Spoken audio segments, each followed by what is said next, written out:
मेरे अजीज हमवतनों, आज मैं आपसे एक निहायत संगीन और दर्दनाक हकीकत बयान करने जा रहा हूं। भारत के साथ जारी जंग में हम पीछे हट रहे हैं। हमारी अफवाज बहादुरी से लड़ रही हैं, लेकिन वसाइल की कमी, सियासी तन्हाई और दुश्मन की ताकत ने हमें मुश्किल में डाल दिया है। अफसोस के साथ कहना पड़ता है कि तुर्की के अलावा कोई मुल्क हमारे साथ नहीं खड़ा हुआ। ना अरब दुनिया, ना चीन, ना ही कोई और ताकतवर ममालिक, सबने हमारी पुकार को नजरअंदाज कर दिया है।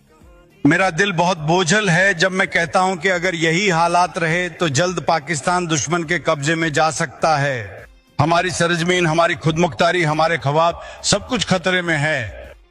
मैं अपने तमाम हमवतन से दरख्वास्त करता हूं, ये वक्त मायूसी का नहीं है, ये वक्त है अपने आखिरी पाकिस्तान को बचाने का, ये वक्त है कुर्बानी देने का।